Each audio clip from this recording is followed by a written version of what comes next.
8 a.m. in the Mile High City on this Thursday, November 6, 2025. Good morning, Denver, Colorado. You've tuned in to the Jeff and Bill Show, News Talk 710 KNUS. We are talking the shutdown as 10% of flights to be grounded as a result of orders from Secretary Duffy saying that we've got to keep the airspaces safe.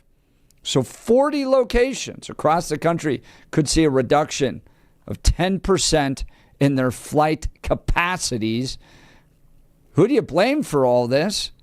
We're also talking crime, rising crime problems, and the state of Colorado. So lots to cover this hour. Let's go back to the phone lines. Frank in Evergreen. Good morning, Frank. You're on with Jeff and Bill. Morning. Hey, great show again, guys. You guys are killing it. I find myself oddly in agreement with Billy again because I have personally seen piles of African, Hispanic, Asian American bodies out the back of Lutheran Hospital where they put them because they can't take care of them after they've harvested their organs and sold them to rich Republicans like Jeff.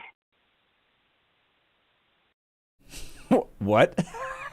Okay. Is that actually happening? Do you have evidence of that? No.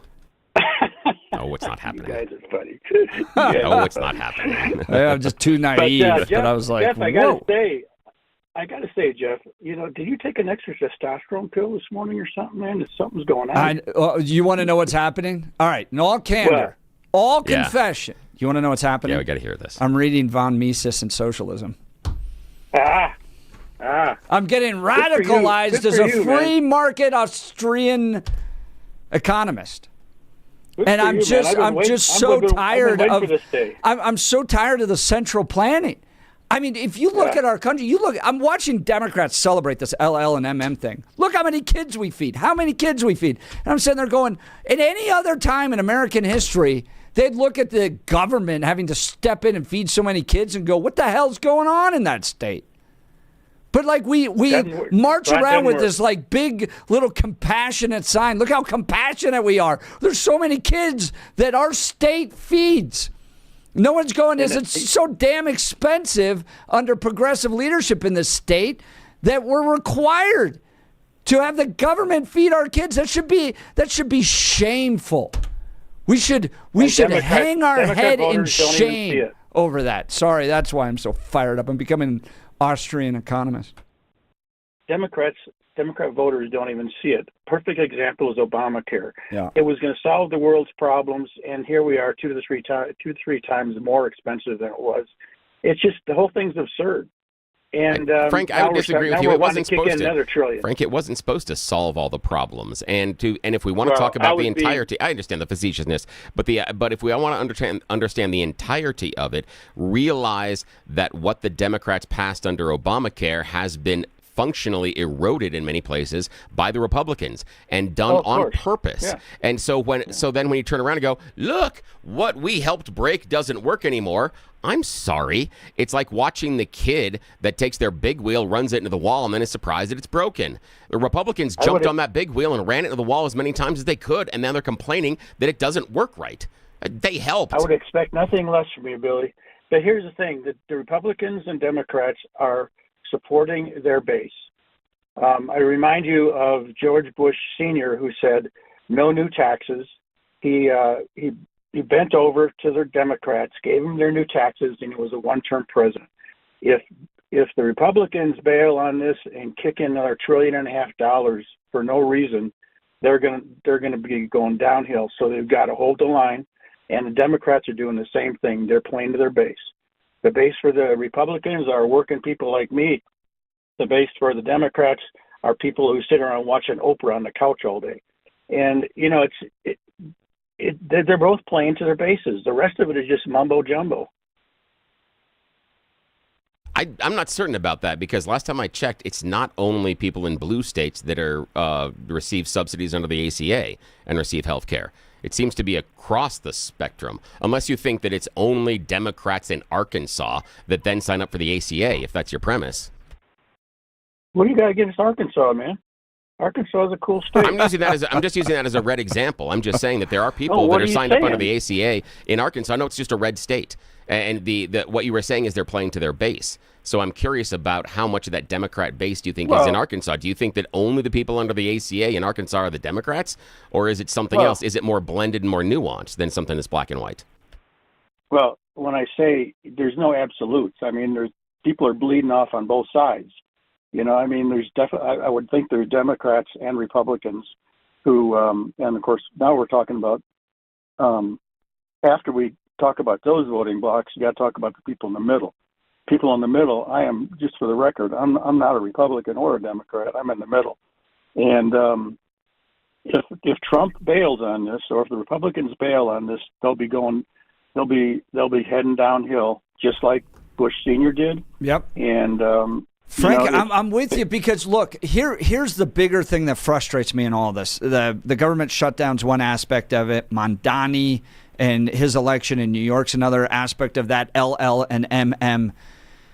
We have educated, and I talk to these people down at these rallies. We have educated an entire generation to believe that the government is the great benevolent force to solve all your problems. Listen to Mondani in his speech. The government, big problems, little problems. The government's here to solve. LL and MM, Colorado Democrats, look how compassionate we are in feeding all of these kids. We are running 1,000 miles an hour down the road of believing that it is the government that is the great compassionate benefactor that's going to A, solve all of our problems, and B, is necessary to step in to do so. And it is such a disaster. Go ahead. It's worse than that because the Democrats have taken and run with this. That what they've done is, back in the old days, they've we donated to our church or whatever other private charity there was to take care of folks that needed help. Now what the Democrats have done is they have all these NGOs, non-government organizations, that have popped up. Yep. So now instead of us donating to our church or whatever, we donate to the federal government in the form of taxes. They turn it back over to the NGOs, and then the NGOs give it to whoever they want to, and then those guys, mostly politicians, and then those guys use that money to get reelected. Yep. It's absurd. No, it's full of fraud, but worse than that, it is the enemy of liberty. Okay? Liberals were supposed to be the great embracers of liberty. At this point, you can't go to college without the government subsidizing it. You can't get a house without the government subsidizing it. You can't get health care without the government subsidizing it. You can't get a job without the government subsidizing it. You can't feed your kids without the government subsidizing it. It is the exact enemy of liberty. It is the exact enemy of liberalism itself. And I'm watching this entire nation embrace it, and it's heartbreaking. Yeah, except housing and college and grocery stores aren't central planning. So that's okay. No, they are now. No, they're not. They are absolutely now. No, they're not. Yes, you are. You can't go to college. No, they're not. The amount of money going from the federal government into higher education is absurd. It's terrible, and it's driven up the entire cost of it. Same thing with health care. Not the same. Not housing, anything else. It doesn't. You used examples to prove your central planning and socialism problem, and you use examples of free market. Go try to get a building permit right now in Denver. You used examples of free market. Takes you a year because central planning. And just one more point about this, giving the money to NGOs to take care of people who need help. The first thing the NGO asks you, like Planned Parenthood, for example, is, hey, when you go in there with a stubbed toe or something, the first thing they ask is, hey, can I help you with an abortion? That is absurd. That is so beyond the pale in terms of what our nation is about. And but Frank, I want to explore that with the NGOs, because I hear from the text messages and sometimes from people on the callers that the government needs to get out of it and the NGOs need to be the ones that would pick it up. That it is those charitable organizations, those non-governmental organizations. So, are those NGOs the problem, or are they the solution? It's government-funded NGOs that are the problem. That's the point. That's the point you missed, Billy. Is that it's government, our tax dollars going to NGOs. And the NGOs give it to the politicians, mostly Democrats, of course. to get reelected and give them some more money. It's absurd. The whole system is broken. And one last thing I want to mention to you, I don't know if you saw it today in the news, but Trump took away the special status for Somali refugees, and they're shipping them all out. Dang, he's doing exactly what I want him to do. Frank? Yeah, fantastic. Nobody's eating cats and dogs anymore. Oh, yeah, that wasn't happening. Yeah. Thanks for the call, Frank. Frank, appreciate the call from Evergreen. His line is open, 303-696-1971. Now it's time for News and Comment with Blake Olson. Blake Olson. Blake Olson, News and Comment. Good Thursday morning, 51 with some clouds and sunshine. Beautiful morning in Denver, expecting a high of 66 today. News sponsored by Pastor Camp Heating and Air Conditioning at 303-777-1234 to learn more about special savings opportunities on Lennox equipment. Our top story, former House Speaker Nancy Pelosi says she won't seek re-election. She made the announcement in a video this morning. I will not be seeking re-election to Congress. With a grateful heart, I look forward to my final year of service as your proud representative. Thank you for allowing me to do insider trading and making me filthy rich. She's going to live such a great retirement.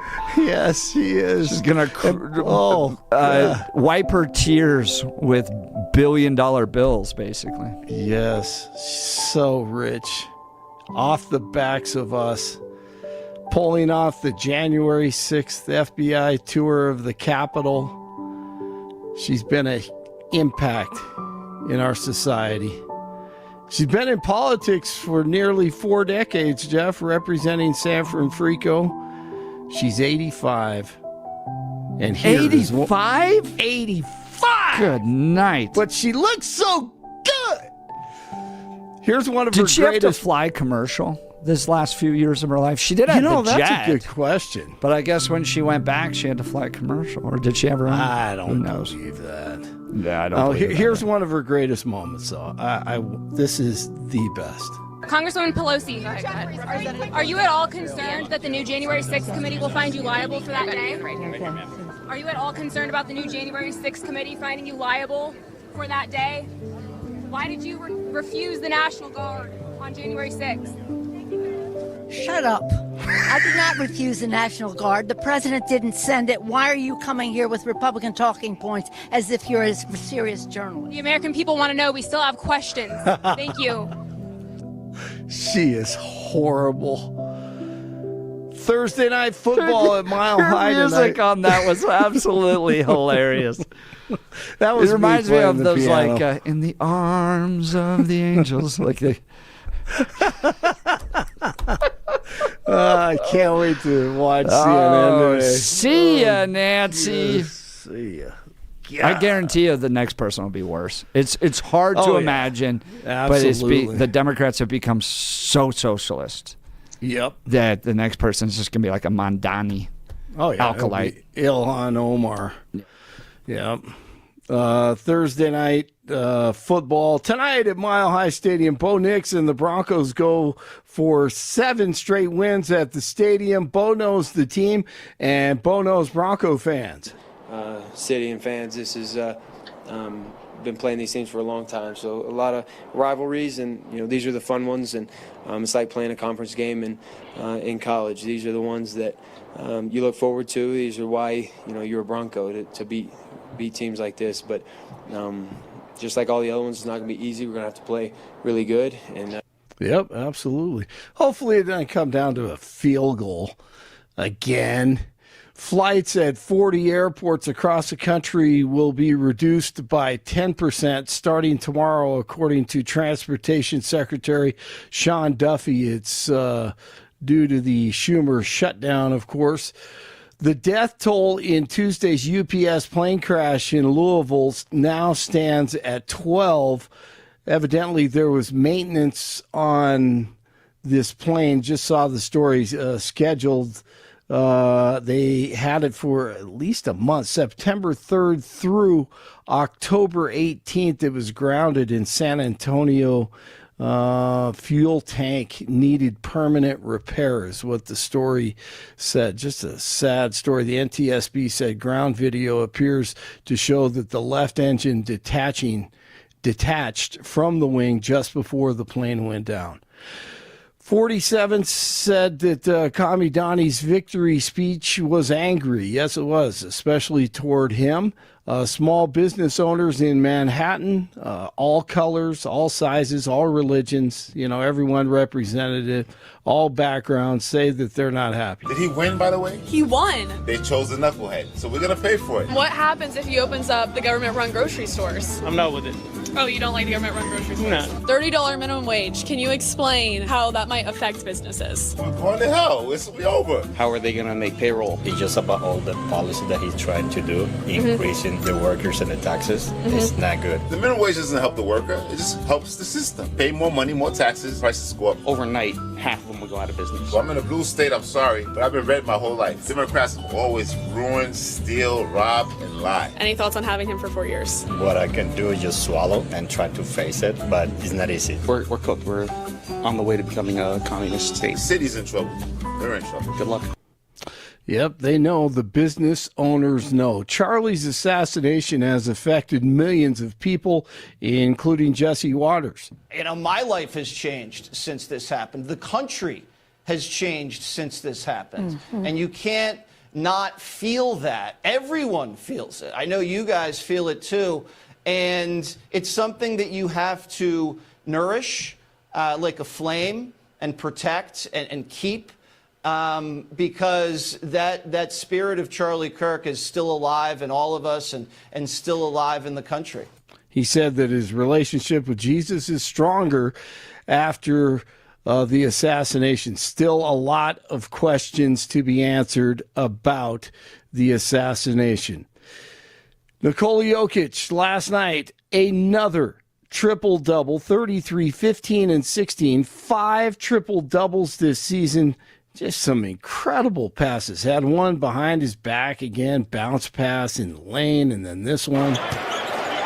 It's 16 assists already on 20 made field goals. That's good. Now Jokic has it. Alley-oop to Gordon. Splash one. Alley-oop to Gordon. Thank you, Chris.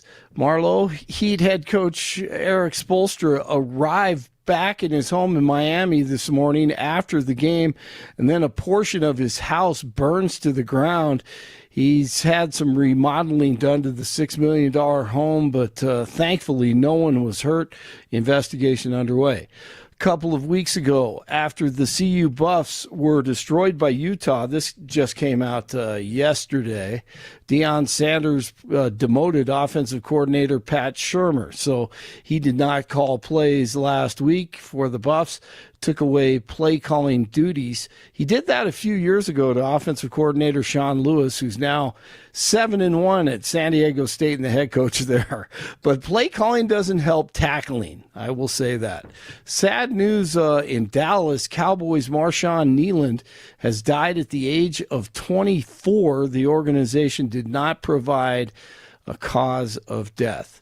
48 in Boulder, 49 in the Highlands Ranch, 51 in Denver. Jeff and Billy continue. Waking up with Jeff and Bill.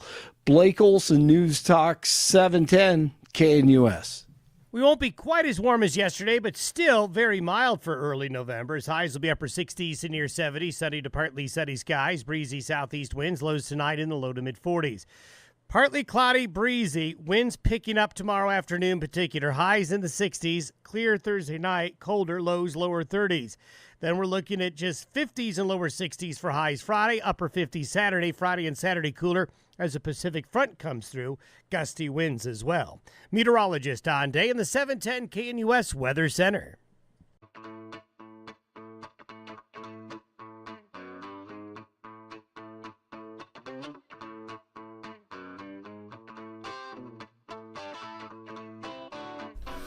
Welcome back to the Jeff and Bill Show. Debate hot over the government shutdown. Democrats wanting concessions. They want additional funding coming in to subsidize Obamacare in order to reopen the government. At this point, from my perspective, it's their fault. Open the government. You want to have this debate over Obamacare subsidies, that's fine. But if it's so critical, it could stand alone. We don't need to penalize the air traffic controllers and their pay in order to have this debate. Let's go to the phone lines. Gary in Denver. Good morning, Gary. You're on with Jeff and Bill. Good morning. Good morning. When these issues come up, I try to look at it as what is it going to cost me and every other taxpayer in the United States. So you might recall the Democrats refused to sign the clean CR because they wanted to add about 1.5 trillion of not only the tax credits for health care, but a lot of other things. But anyway, if that 1.5 trillion equates to 150 billion each year over 10 years. Now, if you assume there are about 150 million taxpayers in the United States, that equates to, it would cost each of us $1,000 per year to give the Democrats everything they asked for.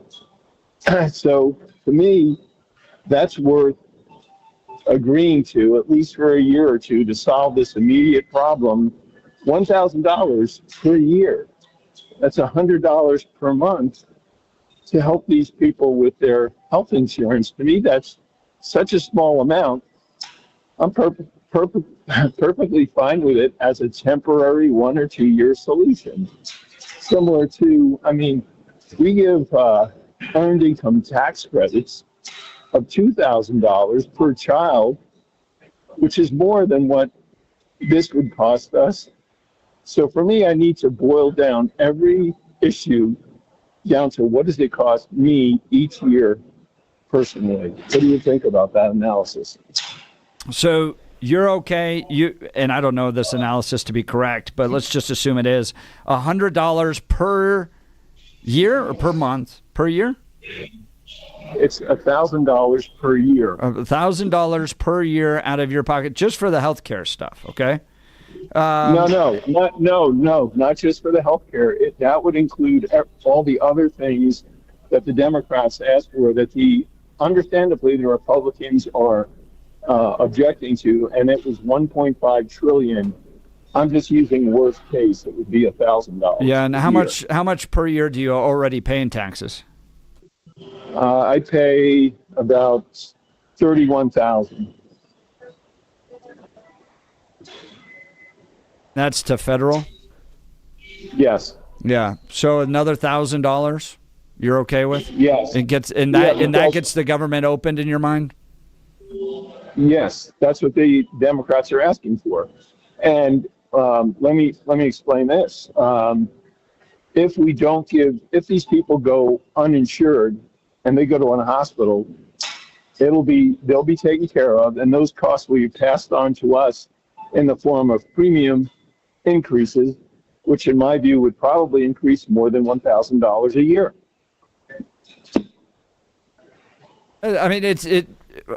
Look, Gary, that's fine for you if you want to continue to pay that, and you look at $1,000 added per year to get this government open.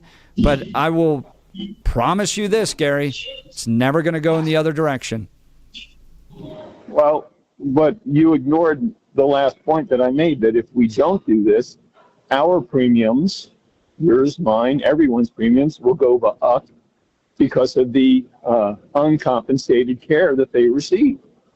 And if you want me to address that, I call it the doom loop of socialism. It's just always going to get more expensive. It's always going to be more money. There's always going to be that need. And if you aren't willing to subsidize this, A, we can't imagine what's going to happen if we don't do it. And two, you're not being a compassionate person.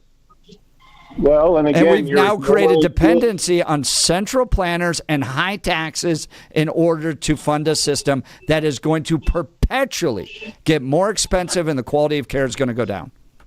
And just raising your voice doesn't make your argument any more powerful, Jeff. So, tone it down. And by the way, what I'm talking about is a short term, get the government open for a year or two. And you're it's not short term, Gary. There's nothing short term about this. I just told you to get the government open, they could sign, similar to the guy who was talking about Jeff Crank's amendment, a 1 or 2 year extension. I'm not talking about. And you think that a year or two from now, Democrats are going to be ready to cut your taxes? Well, if you're so confident the Republicans will be in power, they won't have the That's not the question I asked, Gary. The question I asked is, are the Democrats a year or two from now going to be willing to roll that back? Your subsidy requirements, going to roll that back. Your taxes, going to roll that back. No, it's a continued march until, Gary, they have total control of your wealth. Well, that's why we vote people in and out, and I think they would be willing to revise Obamacare, which is the long-term solution. You think Democrats are ready to revise Obamacare to do what? To change the way it works. What does that mean? What does that mean, to change the way it works? To change how? I mean, are you too stupid to understand what that means? Gary, let's stay away from the ad hominem attacks. I'm just asking a question. You said, we just got to pass this now. I'm willing to pay $1,000 a year now. He's gone. I did not hang up. That was something he made that choice, or the phone made the choice. But I just as a form here, we need to stay away from the ad hominem attacks. We can disagree intellectually, and as you listen to the show for more than like 10 minutes, you know that Jeff and I do that all the time. But personal attacks, I got to tell you, there's certain rules and guidelines on this. We really, really got to stay away from those, regardless of your opinion. All the opinions are welcome here, but personal attacks on either callers or the host, we can be better than that. We can act like adults and disagree intellectually, and we don't have to call each other silly names. Feel free to join the conversation, 303-696-1971. Bill, thanks for being the referee. Give us a text at 720-819-5115. Let's talk Dan Caplis with Dan Caplis Law. I've known Dan for well over a decade. Dan suggests you should choose a lawyer who shares your values, because who you choose to represent you in an injury case says a lot about you to everyone involved in the case. Dan Caplis is the son of a police officer and a former seminarian. He's dedicated the last 40 years of his life to helping people who are hurt in serious motor vehicle crashes. Dan is also believed to be the only lawyer in Colorado history to win 5 straight multi-million-dollar verdicts in Colorado crash cases. Dan is also believed to have won the largest truck crash verdict in Colorado state history. Dan Caplis Law is the official law firm partner of the Denver Nuggets and the Colorado Avalanche. Dan Caplis Law is a serious firm for serious cases.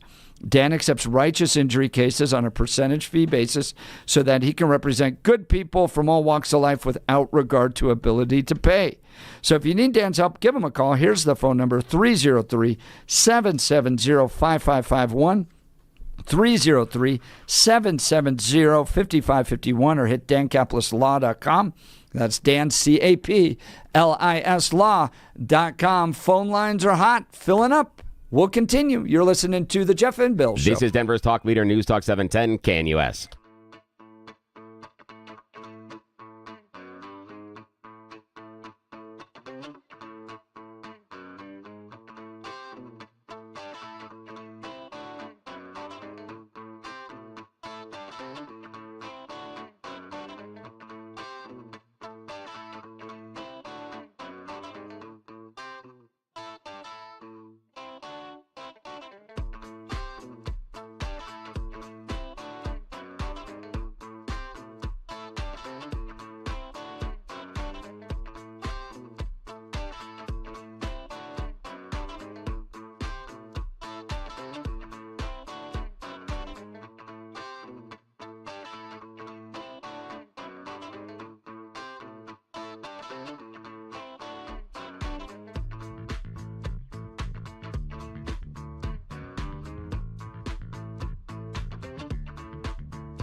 Welcome back to the Jeff and Bill Show. Phone lines jam-packed, just the way we like it. Hot, spicy debate, also the way we like it. We're talking ACA. We're talking Obamacare subsidies. We're talking the government shutdown. We're talking 10% cut in flights coming. It was as a result of the Trump administration trying to keep the skies safe in light of the government shutdown. Who do you blame? Goodness. Let's go to Thomas in Denver. Good morning, Thomas. You're on with Jeff and Bill. Yeah, morning.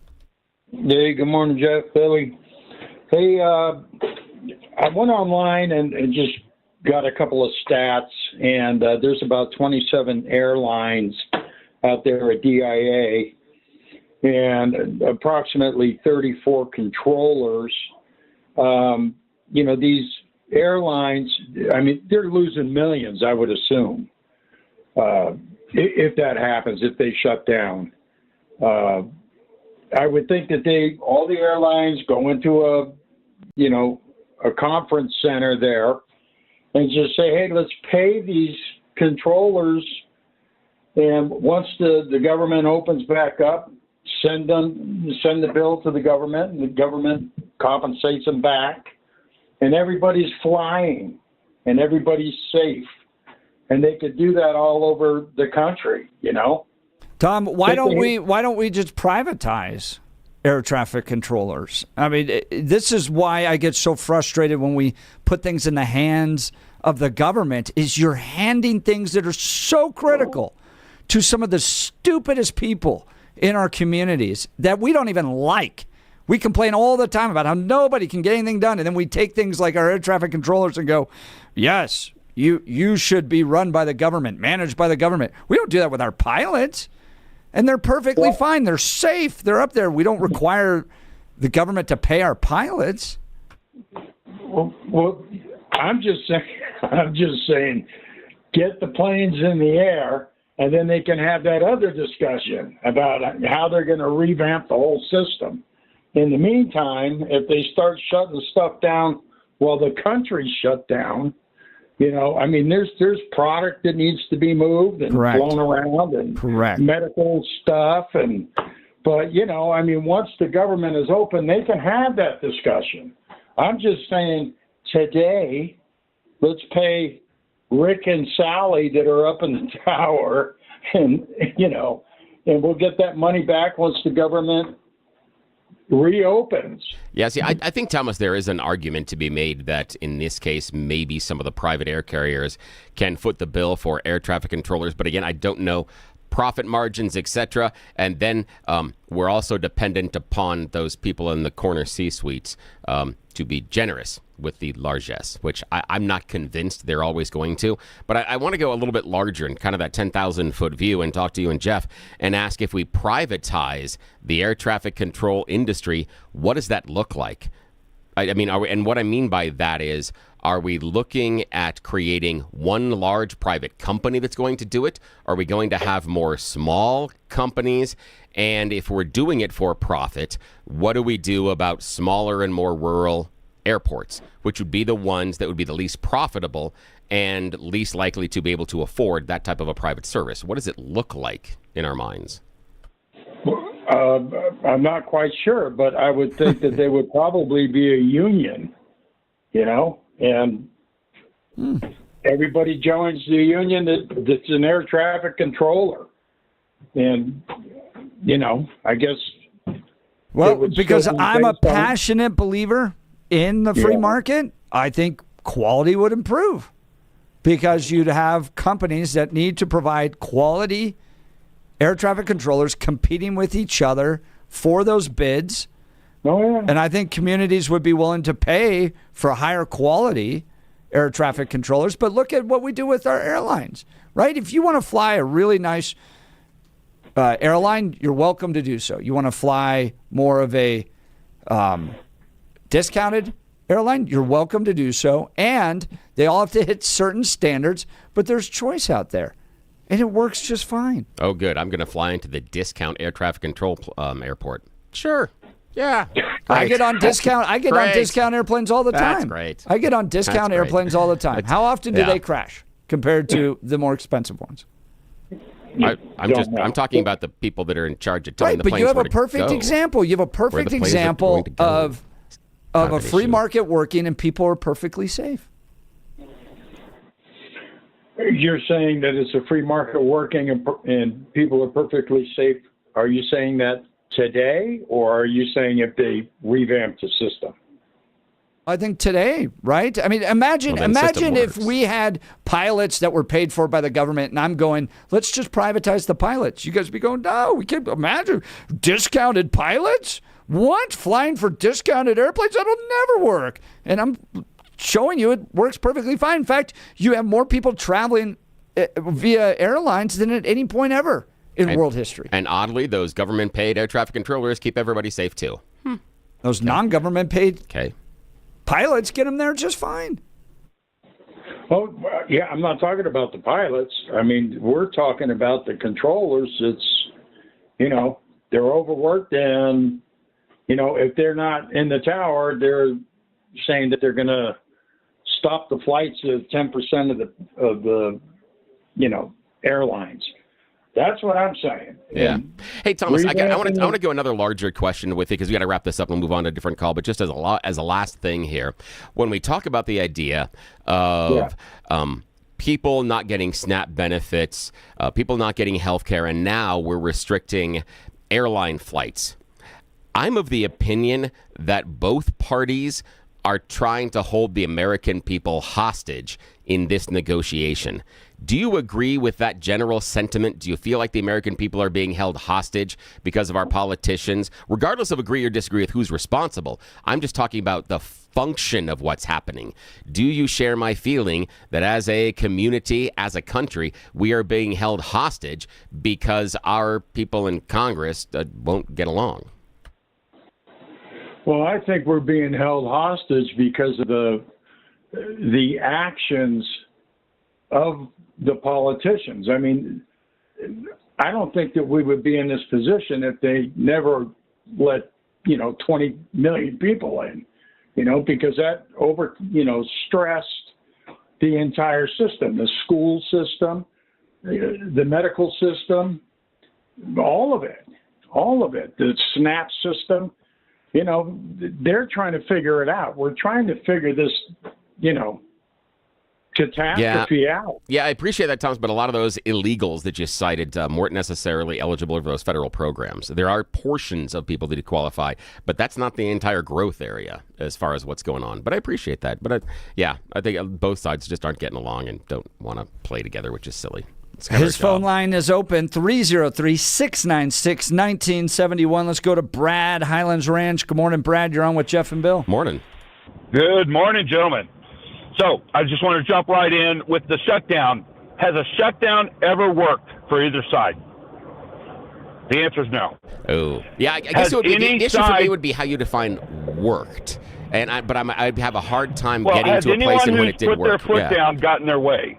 Has anyone who's put their foot down, let's say, got their way? The answer is no. Whoever's in power, they got their way. That's always the way it's worked. I don't know of any other scenario. I've been involved in politics for 20 years where it was the opposite, where the person or the group out of power was able to go in, sit in the president's office, negotiate a deal. The previous caller's talking about how Obama drugged people in. He didn't drag people in to negotiate their side of the story. He dragged them in to tell them the what for and how it was going to go down, and that they had nothing to stand on. So it doesn't work. The Democrats need to sign. They need to pass the clean CR, and we need to move forward with life. We have discussions that need to be had on health care. Absolutely. Health care is bloated. It is so broken, I don't even participate in the system. I self-insure. And what I mean by that is that let's say you have a $20,000 medical. Okay? You just tell them that you're paying cash. And they go, okay, that bill's now $10,000. Not 20, 10. Then you go, well, I'd like to make payments. All of a sudden that $10,000 goes down to $5,000, and you're making payments for $150 a month for eternity until it's paid off. That is how you handle health care. And you can buy catastrophic insurance that can cover you at a certain point. But if you're good with your money and you're disciplined, you put money away every month, you invest that said money, it grows, and you become self-insured. I started decades ago putting money away every month for health issues. And I'm telling you, it can be done. And you could do it rationally, and you drive these prices down to nothing. Whenever you have a $20,000 bill that ends up being $5,000, that's bloat. Yep, that's exactly right, Brad. And that's fascinating. I mean, it's sad to me that you are an example of the outlier, that you negotiate the payment on a service you received, and that has now in this country become the outlier. Right. My son has epilepsy, so for me to have a large bill 4 or 5 times a year is not abnormal. Now, we use CBD and THC to remove my son's epilepsy, and I mean, we have kept it at bay, and we put THC in 178 school districts. So we know what the battle is. But I am telling you, you can go and sit down with these hospitals and look at what is broken. It's not even hard, guys, to see what is broken. They are overinflating everything, and I fight for every penny. Brad, I think you're exactly right. I think it is overinflated because it's non-transparent and highly subsidized. Yep. Brad, appreciate the call. Thanks so much. Brad's line will be open, 303-696-1971. Should we take a break? He's on the phones. We'll take a break, and then we'll get to Nick next. Phone line, super hot. I'm all worked up, too. Coming an Austrian economist. All right, you're listening to The Jeff and Bill Show. This is Denver's Talk Leader, News Talk 710, KNUS.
Welcome back to the Jeff and Bill Show. Phone lines hot, text messages hot, lots to debate today.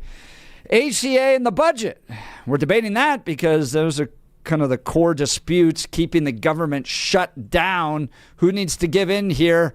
Republicans, they need to negotiate with Democrats, pass some of these, maybe not all the subsidies, but some of the Obamacare subsidies, or is it the Democrats using this as leverage that are the problem? They just need to open the government. We could debate this in itself later on. Let's go to Nick in Denver. Good morning, Nick. You're on with Jeff and Bill. Good morning. Thanks for taking my call. I think the Republicans are missing a golden opportunity to have an honest talk with the American people about our fiscal situation. History has shown that you can't keep spending money you don't have. You reach a debt spiral where everything just collapses. And I think the government should just lay it out to the people. We can't keep spending money we don't have. And this is the crux of the problem. You can't keep spending money you don't have. And I think most people don't understand that there is no such thing as free lunch. When the government gives something to somebody, it has to first take it away from somebody else.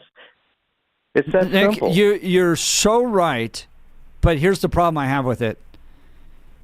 That voters, I think, have moved past this. This is why I'm almost like so disheartened to watch the election results on Tuesday as they openly embrace a socialist to run America's largest city. Democrats here in Colorado celebrating that we're providing, quote, free lunches to kids in school. It's not free, to your point, but we're at this death loop, this cycle right now where if the government doesn't provide it, it's not compassion anymore. And so we're compassionate people. Like, they sit there and they pat themselves on the back, driving this country into debt. And somebody said, one of the callers was brilliant the other day. They said, things aren't more expensive. The dollar is just worth less. And I just sat there going, that's exactly right. And I guess I'm just at a point of despair where I think our entire nation is embracing socialism and it's going to lead us to a place of collapse, Nick, but I don't think anybody cares at this point. Well, they will care if there's no money in your account and the empty food shelves. And we're already there. We're already there. Well, and it's we got to tax more. We got to tax more. We got to tax more. We're now in the rich don't pay their fair share, even though they pay 40-50% of the entire tax burden. But we're already at a point where our bank accounts are empty and we're required for the government to feed our kids. You think that it would be a complete waste of time for people who actually know what they're doing, getting in front of national TV with charts showing where the money comes in from and where it goes out, and we just can't keep doing this forever, that it wouldn't sink into most people that there is no such thing as you think we're beyond that? I do. I really do, Nick. I think we're at the point right now where if you don't believe that the government provides the answers to your problem, you're not a compassionate person. And they're all in on this now. They're all in on socialism. That's like why I'm so worked up today, is because I just think we're at this tipping point in this country where everything, I mean, look at this conversation. Look at the conversation we've had on healthcare, SNAP benefits, LL and MM. It's all, and even air traffic controllers. It's the government that is here to provide the solutions, and we just need to tax people more. And we're $37 trillion in debt. I don't know if we come back, Nick. Well, I hope you're wrong, because you know, as well as any sane person knows, this cannot continue. There is such a thing as basic mathematics. Yes, I agree with you. I agree with you entirely. And I don't know what to do at this point. Now, the question is, what do you mean by this just can't continue? Is the idea that we need to get government spending under control? Is the idea that we need to cut programs? What do you mean by this can't continue? All the above. All the above. You cannot keep spending money you don't have. You don't have to go to the Harvard Business School to figure this one out. And I'm afraid that maybe too many people in this country have embraced socialism because they think there's a free lunch out there. There is no free lunch. Somebody else has to pay for it. Yeah, see, the thing is that I understand the idea that you're both are coming to the table and say that you're looking at this because someone wants something for free. And I come to the table saying some of the reason people are looking for expansion of government programs is because they're doing the workaday thing and they can't afford what they need to be able to afford. And I'm just talking basic things like food and houses and things like that. We've had a guy call the show here that he has been that 40-hour week guy that's gone to work. He did what he needed to. He graduated from school and has kept his nose clean. And he and his wife, he said, based on the economy, he will never be able to afford a house. So when the idea of if you do this and X will happen, if X doesn't happen, you start looking for other programs and other policies. And I think that's an indictment of where we are as far as our economic system. But more importantly, Nick, where would you start if you were going to just broadly take cuts? Would you start to cut large programs, or would you look, oh, well, crap, no, we got to do something else here in a second. I know we got to take a break here in a second. But Nick, I'd be curious about where we'd start to cut. And what I'm worried about is that when we start cutting, everybody gets into the NIMBY sort of idea. Well, that's where you need some leadership. That's where you need people who can see the entire landscape and guide the conversation. Oh, Nick, I like that, but the problem is sometimes when they're looking out the window, both Democrats and Republicans see the landscape differently. And then we're back to a government shutdown. Crap, full circle. Are we in the socialist death spiral at this point? And eventually it's all going to collapse. You're listening to Jeff and Bill. KNUS.